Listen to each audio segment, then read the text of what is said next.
Shrimp is the fruit of the sea. You can barbecue it, boil it, broil it.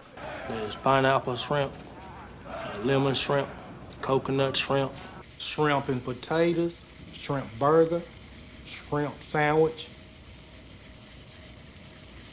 That's about it.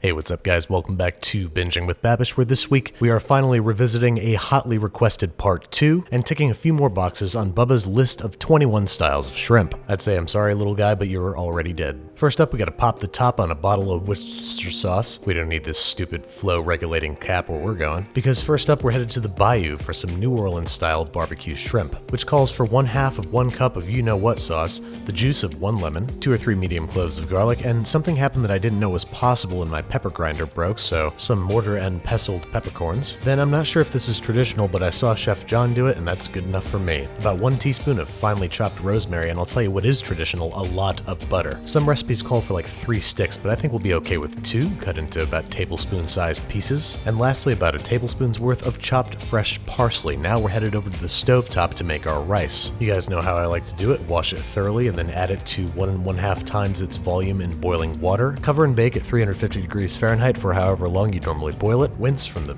blistering heat of your oven. Remove, fluff with a fork, check for doneness, and season with salt. And then it's time to make some of Emeril's essence, which is pretty much just a great all-purpose Creole seasoning, starting with 2 teaspoons of paprika, 2 teaspoons of kosher salt, 1 teaspoon of mortar and pestled pep, 1 teaspoon of garlic powder, 1 teaspoon of onion powder, a teaspoon of cayenne pepper, a teaspoon of thyme, and a teaspoon of dried oregano. And as the man himself would say, boom! Go ahead and tiny whisk together your delicious all-purpose Creole seasoning. And now finally all of our mise is en place, so we're going to head on over to the stovetop where we have a very thin layer of vegetable oil preheated in a stainless steel skillet, into which we are going to deposit our head-on unpeeled shrimp, which apparently imbues the final dish with extra shrimpy flavor. After we've let these guys cook on one side for 1 minute, we are crushing in our garlic, adding a pinch of our mortar and pestle pep, adding a nice little bang of our Emeril's essence, letting everybody toast for an additional minute before deglazing with our Worcestershire sauce, along with the juice of our lemon and our possibly not traditional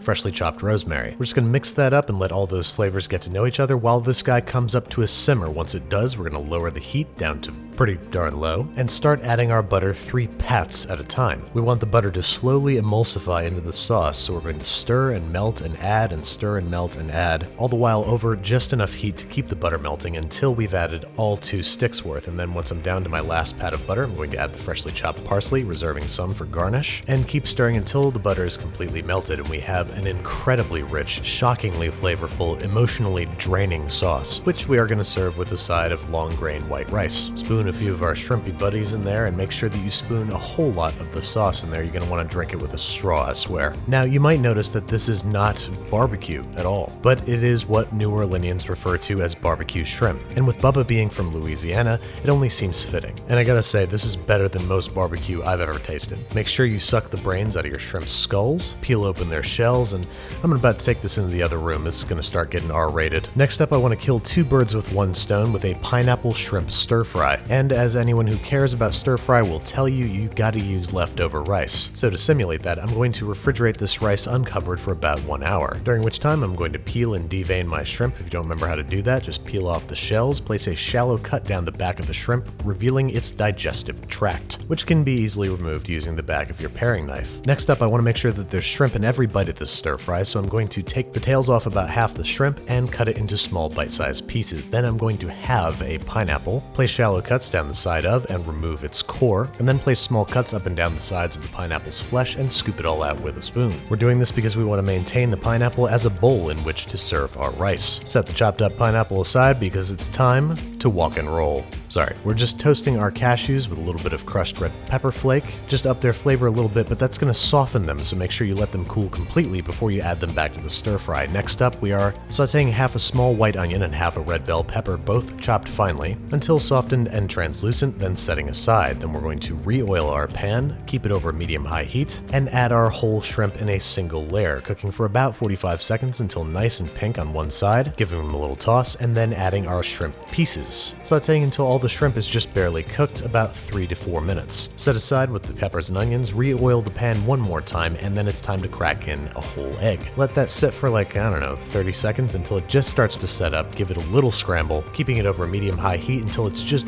barely not quite cooked yet, and then it's time to add our imitation leftover rice. Just get all that on in there. It's probably about 3 cups worth of cooked rice, and to that I'm going to add 2 tablespoons of soy sauce, 1 tablespoon of fish sauce, and about a tablespoon of garam masala, which I made recently for an episode of Basics, but you can just use curry powder if you don't happen to have that on hand. Also a little pinch of MPP and a slightly larger pinch of kosher salt. We're cooking that over medium-high heat for about a minute before adding our pineapple. Oh, you too, little guy, you're not getting away that easy. We're cooking that for another minute and a half before adding our reserved peppers, onions, and shrimp. We're pre-cooking and adding these things in stages to make sure that nobody gets too mushy or rubbery. Give that a nice toss so everybody gets to know each other, and as always, taste for seasoning and adjust as necessary. And last but not least, we're going to add 1 chopped scallion and our toasted and cooled spicy cashews. Make sure you've killed the heat at this point so we don't end up with mushy cashews. Now, I'm sure this isn't an authentic version of whatever this is, but it's a perfectly lovely way to prepare shrimp, and it looks pretty nice shoved into the carcass of a pineapple, topped with a couple extra shrimpies, maybe a little scattering of scallions. And there you have it, a whimsical way to kill 2 birds with 1 stone and make both pineapple and stir-fried shrimp. Let's give it a little taste here. Not the most practical